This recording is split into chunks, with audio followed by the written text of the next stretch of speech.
dia! Bom dia! Lindo, maravilhoso e abençoado dia na Dia! presença de Na presença Deus. de Deus. Estamos no dia 616 do projeto Bíblia para Iniciantes, né, mãe? 616 no projeto da Bíblia para iniciante. Muito bom.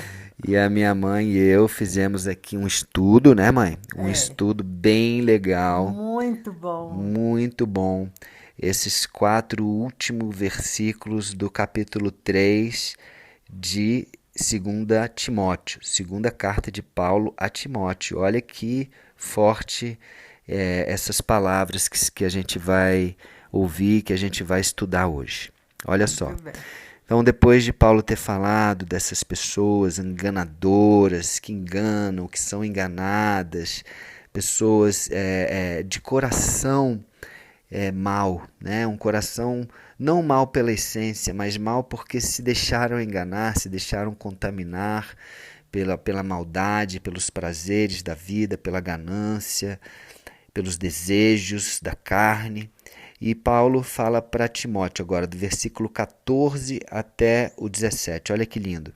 Ele fala assim para Timóteo: Quanto a você, Timóteo, continue firme, firme nas verdades que aprendeu e em que creu de todo o coração. Você sabe quem foram os seus mestres na fé cristã. E desde menino você conhece as Escrituras sagradas, as quais lhe podem dar a sabedoria que leva à salvação por meio da fé em Cristo Jesus. Pois toda a Escritura sagrada é inspirada por Deus e é útil para ensinar a verdade, condenar o erro, corrigir as faltas e ensinar a maneira certa de viver. E isso para que o servo de Deus esteja completamente preparado e pronto para fazer todo tipo de boas ações. Amém? Olha que Amém. lindo isso. Vamos ir parte a parte agora para digerir esse alimento espiritual, esse banquete espiritual que Paulo nos dá aqui, né, que o Espírito Santo nos dá através dessa carta de Paulo. Ele fala assim: quanto a você, Timóteo, continue firme nas verdades que aprendeu. Olha que legal. Eu sempre gosto de falar da diferença entre firme e duro, né? Firmeza é uma qualidade de Deus para nós. É importante que estejamos firmes nas verdades, né? Dureza de coração, é, é, a dureza no ensino, no falar, ela não é boa, mas a firmeza é boa. Então, Paulo está dizendo para Timóteo continuar firme, firme, inabalável nas verdades que aprendeu. Lógico, algumas pessoas aprendem a verdade e não ficam firmes. Paulo está falando para ele continuar firme. Quantas pessoas se deixam levar por enganações, por mentiras, por armadilhas, por seduções, por ganâncias, por às vezes uma arrogância, uma prepotência, e vai entrando numa cilada. Então nós temos que estar firmes. O próprio Jesus fala: vigia e ora. Temos que estar firmes, vigilantes, firmados, alicerçados na verdade que é Jesus, nesta rocha que devemos construir as nossas vidas, a nossa casa, amém? E ele fala nas verdades que aprendeu.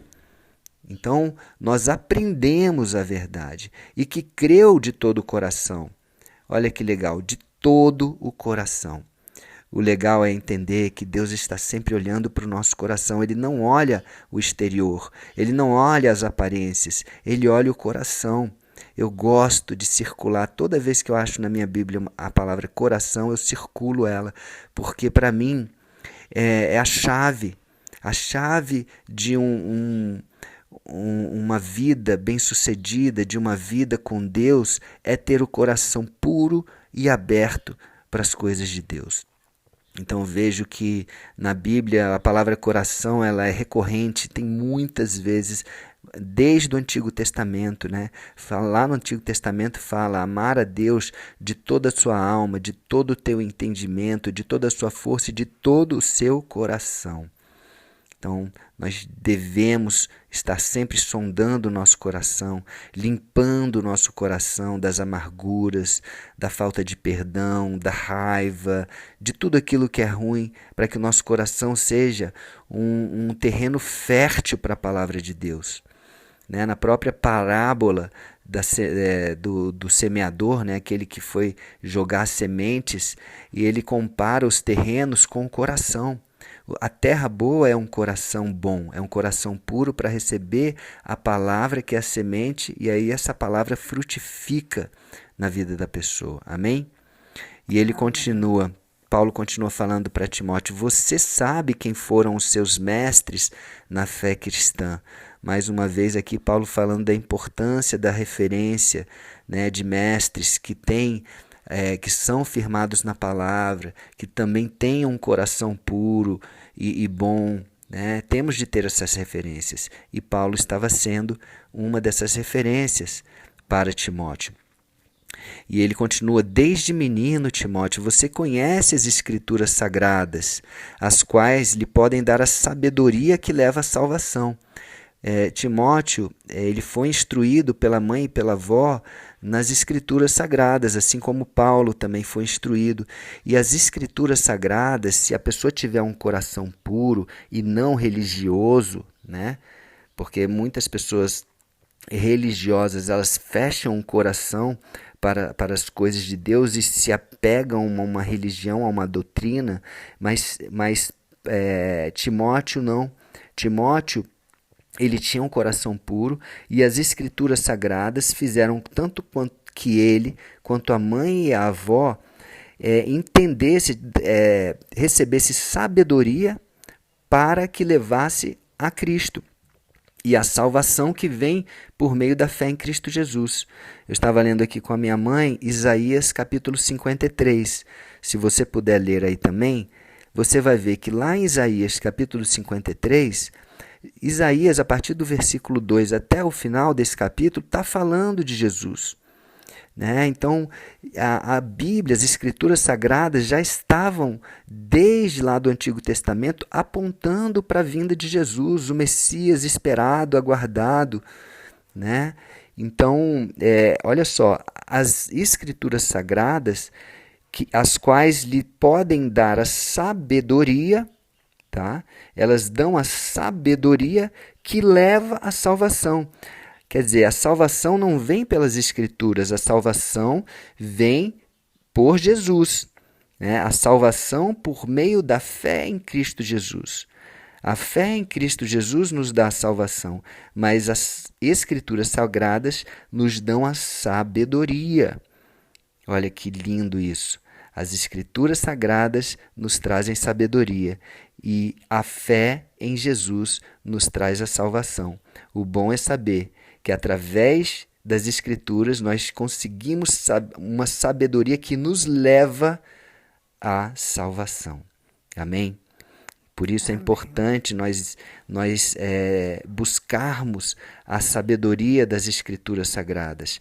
E ele continua falando aqui das Escrituras, no versículo 16. Olha que lindo esse versículo. Ele fala, pois toda a Escritura Sagrada é inspirada por Deus e é útil para ensinar a verdade, condenar o erro, corrigir as faltas e ensinar a maneira certa de viver. Olha que lindo! Toda a Escritura Sagrada é inspirada por Deus. Né? Então muitas pessoas vêm colocando dúvida, que sempre é a estratégia do inimigo, desde lá de Gênesis capítulo 3, é colocar dúvida na palavra de Deus. A serpente veio e falou para Eva, não, Deus não falou que se você comer, você vai morrer. Não, Deus não falou isso. E Deus tinha falado isso. Então, a estratégia do inimigo é sempre colocar dúvida na palavra de Deus. E muitas pessoas veem a Bíblia e falam, mas a Bíblia foi escrita por homens, a Bíblia foi escrita em diversos tempos, a Bíblia foi compilada por homens. E olha o que Paulo está falando aqui. Toda escritura sagrada, ou seja, toda a Bíblia é inspirada por Deus. Independente se foi escrita por homens ou não, ela é inspiração divina. Homens que foram usados pelo Espírito Santo, que foram instrumentos do Espírito Santo para trazer a verdade, para ensinar a verdade, para condenar o erro. Olha lá os profetas, estamos lendo Jeremias. Jeremias foi um profeta levantado para condenar o erro daquele povo que estava andando no pecado, sacrificando crianças ao deus Moloque, adorando outros deuses, Deus Azerá, Deus Baal, vários outros deuses, matando inocentes, agindo com desonestidade, mas a Escritura ela vem para condenar o erro e corrigir, não só condenar, mas corrigir. É importante estar ligado e estar alimentado da palavra de Deus para que nós possamos corrigir as nossas faltas, nossas falhas. Todos nós temos. E principalmente ensinar a maneira certa de viver. Olha que legal, se Deus nos criou, Ele sabe qual é a maneira certa de viver, Ele sabe os limites que nós devemos respeitar, como o mar respeita a areia, da areia da praia e não passa esse limite, quando passa dá problema. Né? Eu li isso outro dia e ficou muito forte na minha mente. Poxa, que comparação linda! Se o mar que é todo poderoso respeita, por que nós não vamos respeitar? Né? Então, é fundamental, a Escritura Sagrada, a Bíblia é fundamental para conhecermos a verdade, entendermos os nossos erros e falhas, corrigirmos e sabermos como viver da maneira certa. Amém? E o último versículo diz assim, e isso é para que o servo de Deus esteja completamente preparado e pronto para fazer todo o tipo de boas ações. Olha que legal, né, mãe? Bom demais. Bom demais. Olha, tudo isso que está nas Escrituras, que está na Bíblia, é para que o servo de Deus... Olha, servo de Deus é aquele filho que obedece a Deus. Porque existe o filho obediente e o filho desobediente, certo? Se nós queremos ser filhos obedientes, nós devemos estar nesta categoria aqui de servos de Deus, ou seja, filhos que obedecem ao nosso papai amado. Amém? E, na verdade, mais do que servos, né? Filhos e filhos obedientes. Então, vamos orar? Vamos. Senhor Deus, Pai, nós te entregamos, Pai, as nossas vidas. Pedimos que o Senhor venha trazer, Pai, força e entendimento, discernimento para esta palavra maravilhosa. Que o nosso coração esteja puro, que seja uma terra boa para receber esta semente. Que possamos ser, Pai, corrigidos pela Bíblia, pela verdade, pela palavra, que possamos andar no caminho certo, que estejamos firmes nas verdades, que possamos te amar de todo o coração. E nós te recebemos, Jesus, de todo o coração. Nós te recebemos como Senhor e Salvador das nossas vidas. Em nome do Pai, do Filho e do Espírito Santo. Amém? Então, um beijo no coração e até o próximo dia do projeto. Amém? Amém. Que bom, filhinho. Adorei, gostei muito.